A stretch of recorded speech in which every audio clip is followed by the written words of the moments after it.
Good morning. Welcome to Market Monday for April 14th, 2025. Indeed, there are years when nothing happens, then weeks when years happen. Last week was certainly one of those weeks. But perhaps most importantly is what Matt was talking about just last week with this topic of dual headline risk. Have a listen. But these rapid and aggressive policy moves calls into question this idea of dual headline risk. Okay, sure, we just took the first downside leg of negative headline risk with peak tariff. But what happens if the White House comes out with reduced tariffs or some obliteration of the tax code as we know it? Think markets wouldn't scream higher then? That's the risk. Almost on cue, President Trump announced a pause on tariffs on countries that didn't retaliate, causing some extreme market moves, only to give back a lot of those gains the following day. Here's what Goldman Sachs economics desk had to say about it, literally calling for a recession, then calling it off just over an hour later. In fact, on Wednesday, the S&P 500 stock market gained 9.5%. That's the third biggest one-day gain since 1950. You can see the top 15 largest single-day gains here, and what happens 1 year, 3 years, and 5 years out. So step number one, what is your investing horizon?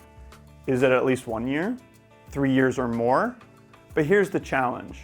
Look at some of these other dates here. 2008 up here at the top.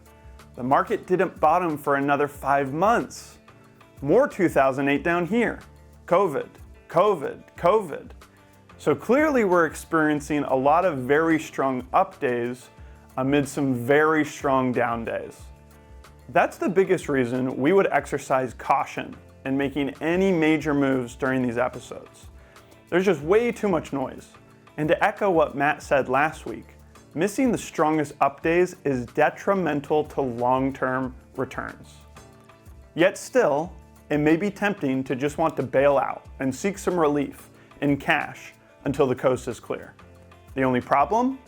By the time the coast is clear, many of the best days and biggest gains will have already passed. Because yes, drawdowns are uncomfortable. But even if you are still invested at the very bottom, look at these forward returns 1 year out. By definition, forward returns off the bear market bottom are consistently strong. That's looking ahead a few years. What might we be able to expect the remainder of the year? Of course, a lot is dependent on things that are out of our control. But it appears rough starts to the year. Here's 2025 up here. So yes, congratulations. You survived the 4th worst start to the year in history. Here's COVID, then the Great Depression. So it has been a rough start, and clearly the rest of the year and the full calendar year appear to be a mixed bag. But again, along with the drawdown, is there a silver lining? With the sharp sell-off, the volatility index rose to the top 1% of readings. Here are all the times that happened. Since just 1990, there are 75 of them, and not one time was the S&P 500 lower. 1, 2, 3, 4, or 5 years later. We lived through it. It's in the past. This is the future we have to look forward to. Have a great week.